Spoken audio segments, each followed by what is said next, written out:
नमस्कार। आज हम बात करेंगे भारत के एक बहुत बड़े और मज़ेदार प्लान के बारे में।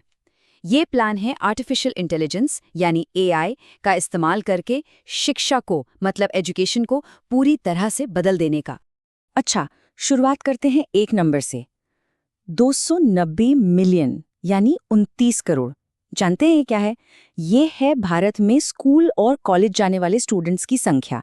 अब जरा सोचिए, इतने सारे स्टूडेंट्स तक अच्छी क्वालिटी की एजुकेशन पहुंचाना कितना बड़ा चैलेंज है।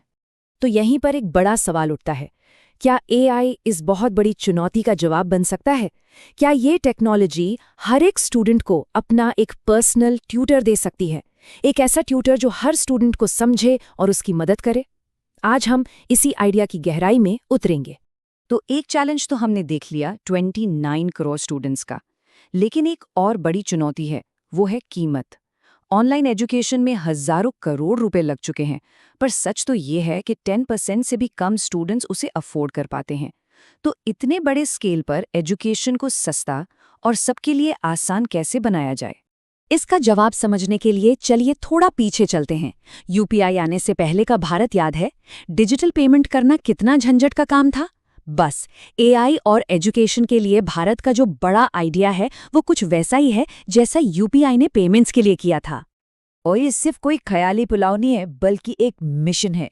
जैसा कि इस कोट में कहा गया है, जैसे यूपीआई ने फाइनेंस की दुनिया बदल दी, वैसे ही हम एजुकेशन के लिए एक ब्लूप्रिंट बना रहे हैं।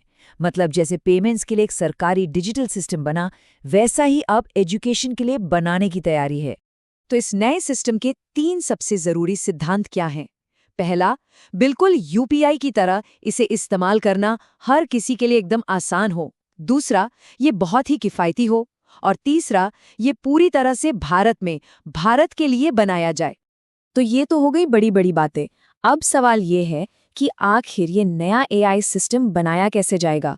इसका पूरा ब्लूप्रिंट क्या है? देखिए, इस बड़ी रणनीति के कई अहम हिस्से हैं।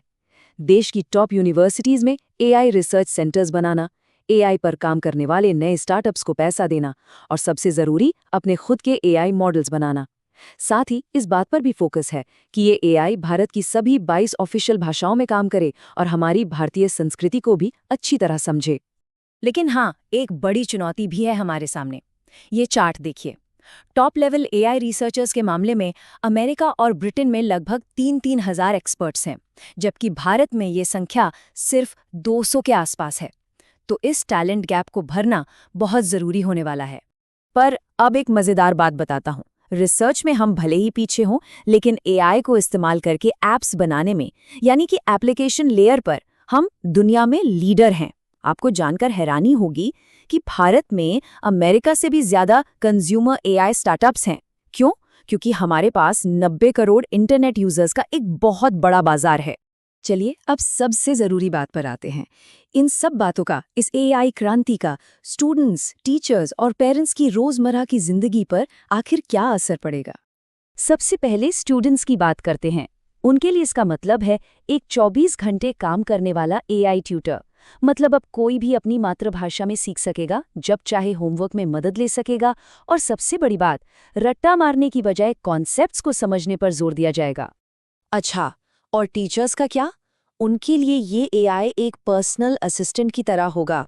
ये एआई टीचर्स की जगह नहीं लेगा, बल्कि उन्हें और ज्यादा ताकत देगा। ये हर बच्चे की खास ज़रूरतों को समझने में मदद करेगा, बिल्कुल वैसे ही जैसे हमें तारे ज़मीन पर फिल्म में देखने को मिला था। और इसका असर सिर्फ क्लासरूम तक ही नहीं रहेगा। माता पिता को इससे अपने बच्चे के छिपे हुए टैलेंट और उसकी कमजोरियों को पहचानने में मदद मिलेगी। और जो लोग जॉब कर रहे हैं, उनके लिए ये हमेशा नई स्किल्स सीखने का एक जरिया बनेगा, ताकि वो आज के जॉब मार्केट के लिए तैयार रहें। लेकिन यहाँ एक डर भी मन में आता है ना, कि क्या टेक्नोलॉजी पर इतनी निर्भरता हमें आलसी बना देगी? क्या हमारी सोचने समझने की शक्ति कम हो जाएगी? इसका जवाब ना एक बहुत ही अनोखी तुलना से दिया गया है। देखिए, जब हमें फिजिकल आलस आता है तो हम कहाँ जाते हैं? जिम में। ठीक उसी तरह मेंटल आलस से लड़ने के लिए हमें कॉग्निटिव जिम की जरूरत पड़ेगी। मतलब ऐसी जगहें या ऐसे तरीके जहां हम अपने दिमाग को क्रिटिकल थिंकिंग के लिए ट्रेन कर सकें। चलिए अब हम अपने आखिरी हिस्से पर आते हैं और देखते हैं कि भारत का सबसे बड़ा लक्ष्य क्या है और ये पूरी दुनिया के लिए एक मिसाल कैसे बन सकता है। तो भारत की महत्वाकांक्षा सिर्फ एआई इस्तेमाल करने की नहीं है, बल्कि एआई बनाने की है। अपनी समस्याओं के लिए अपने समाधान तैयार करने की है। अब दुनिया के बनाए नियम मानने वाला नहीं, बल्कि नियम बनाने वाला बनना है। और एक ऐसा मॉडल तैयार करना है जिसे देखकर दूसरे देश भी सीख सकें। तो अंत में मैं आपको एक बहुत ही पावरफुल सवाल के साथ छोड़कर जा रहा हूं। क्या साल 2035 में दुनिया एआई एल्गोरिदम सीखने के लिए भारत आएगी? ये एक ऐसा सवाल है जो हमें भारत के आने वाले कल और उसकी असली ताकत के बारे में सोचने पर मजबूर करता है।